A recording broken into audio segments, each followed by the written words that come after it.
না লাগবে ডাল, না লাগবে বেসন, না লাগবে কোনো রকম চালের গুঁড়ো ছাড়াই একেবারে একটা পারফেক্ট পাকোড়ার রেসিপি।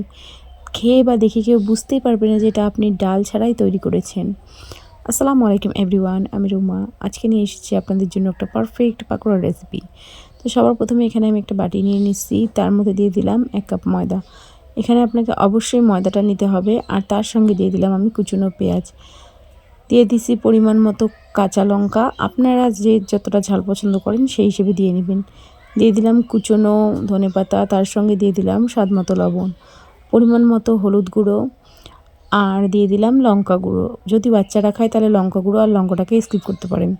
তারপরে এখানে দিয়ে দিলাম গরম মশলা। গরম মশলার সাথে দিয়ে দিচ্ছি এখন আমি এখানে বেকিং পাউডার 1/2 চামচ, দিয়ে সমস্ত শুকনো উপকরণ একসঙ্গে ভালো করে মিশিয়ে নিচ্ছি। আর হ্যাঁ, এখানে বেকিং পাউডার যদি আপনার কাছে না থাকে, বেকিং সোডাটা 1 চিমটি দিলেই হয়ে যাবে। তো তার সঙ্গে আমি এখানে অ্যাড করছি নর্মাল পানি। নর্মাল পানিটা আপনি অল্প অল্প করে দেবেন আর মেশাতে থাকবেন। মেশাতে মেশাতে দেখবেন একটা আঠালো ব্যাটার তৈরি হয়ে যাবে। অল্প অল্প করে পানি দিয়ে আমি এখানে ব্যাটারটা রেডি করছি।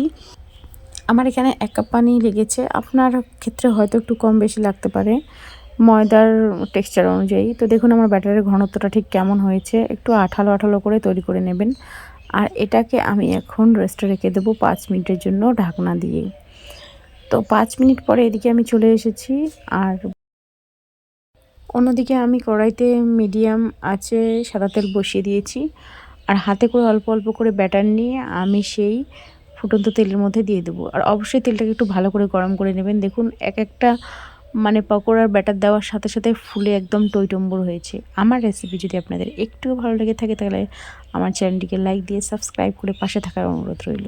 আর বন্ধুবান্ধব আপনজনের কাছে শেয়ার করতে ভুলবেন না। এদিকে আমি পাকোড়াগুলোকে গোল্ডেন করে একটু ভেজে নিয়েছি। আপনি যদি চান আরও একটু বেশি করে মুচমুচে করে নিতে পারেন। আমার কাছে এটাই বেশি ভালো লাগে, তার জন্য আমি গোল্ডেন করে ভেজে নিয়েছি।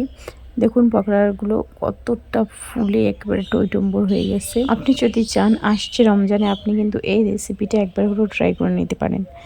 খেতে অসম্ভব মজা হয় এবং কেউ খেয়ে বুঝতেই পারবে না যেটা ডাল বা বেসন ছাড়াই পাকোড়া। একেবারে একটা পারফেক্ট পাকোড়ার রেসিপি। একইভাবে আমি সব পাকোড়াকে রেডি করে নিয়েছি। আর আমার বাড়ির যারা খেয়েছে সবাই কিন্তু এটা খেয়ে একেবারে অবাক হয়েছে যে এত টেস্টি, তাও আবার ডাল বা কোনো রকম বেসন ছাড়াই, একেবারে ক্রিস্পি ক্রাঞ্চি পাকোড়া। আজ তাহলে এই পর্যন্তই, দেখা হবে আরও কোনো নতুন ভিডিওতে। ততদিন ভালো থাকবেন, সুস্থ থাকবেন। আল্লাহ হাফেজ।